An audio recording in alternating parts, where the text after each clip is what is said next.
All right, welcome back to the Elias Macko Show. Online platforms offering short-term tourist rentals like Airbnb or Vrbo. VRBO, is it Vrbo? I think I saw an ad and they called it Vrbo. I was shocked. Well, those platforms are losing popularity among travelers. One of the reasons, the reduction in the price gap between a hotel room and a short-term rental. Let's find out what consumers are doing, what you are doing with your dollars when you go traveling. Grace Moser joins us on the line, founder of the women's lifestyle site Chasing Fox, and has been a full-time traveler since 2016. Grace, welcome to the program. Hey, thanks for having me. That's it. Is it Chasing Fox? Is that what it is? Is it Foxy? It's chasing foxes, but don't worry about Okay, it. wonderful. So, Grace, what are consumers doing? What are our listeners doing more and more when they're deciding between an Airbnb or a hotel? I feel like one of the things they're thinking of is what they're actually getting out of the price they are spending. So for a hotel, you have certain amenities that you're not going to get with Airbnb. So, you don't have to focus on making sure the place is perfectly clean so you don't get a bad review once you leave. But with hotels, it's a lot more like kind of like set it and forget it. It's a place to kind of crash and then go out and, do whatever you're going to do in the location that you're visiting. So it's a lot more like kind of just ease of mind.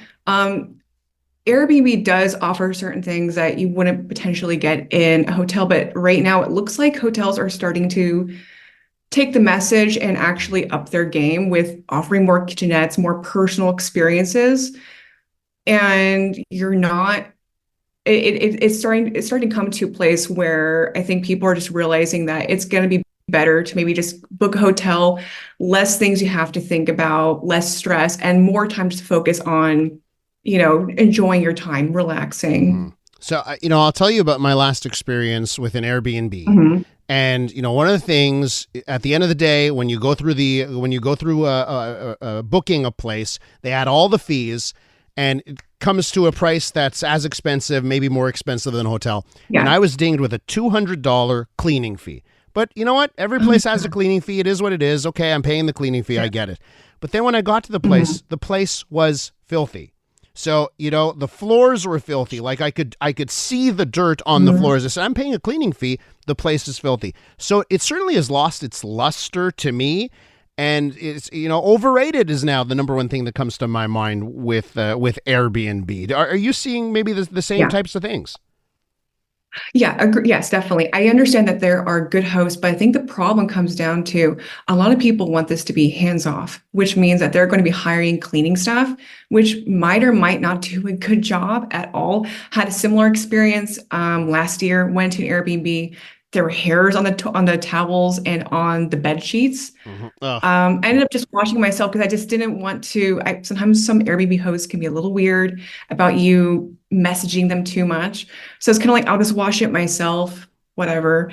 And I think it's just they treat it, like I said, super hands off, that they don't even come in to inspect to make sure that everything's fine. Yeah, and I'm sorry. Once I'm washing the sheets myself, I'm out. That's it. No more Airbnb for me. No, definitely. Let's get to the issue here.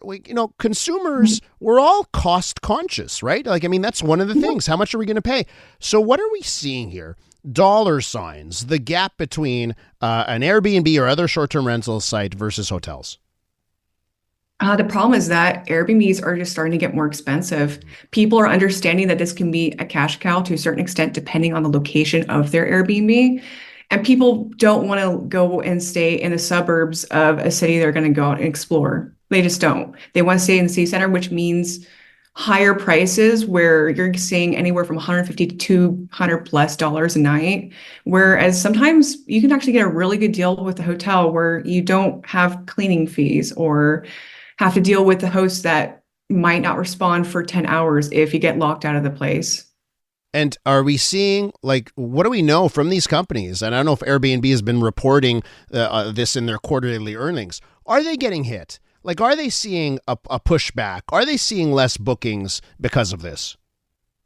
I don't direct numbers, but I have read up on it. And it looks like they are seeing some pushback. People are wanting to just go with all-inclusive packages or to get more of an experience, or they are just quickly booking a hotel in the area they want to explore without really wanting to give it much thought, kind of just like a really quick experience in that way. What would be your advice to our listeners who want that unique experience? So they're going to go to an Airbnb and they want that unique experience. How does someone make sure that the Airbnb they're booking is still one of those places not owned by a large entrepreneur who owns multiple properties and it's really just a business to get them in and out?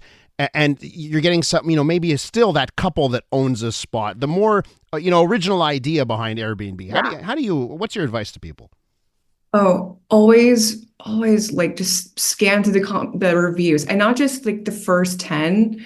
I would scroll down a good ways and then, control F to like find certain phrases like loud, bed, noise, hot, like, because sometimes like it's just a really hot place. AC is not working properly. It's right across the street from construction or things like that.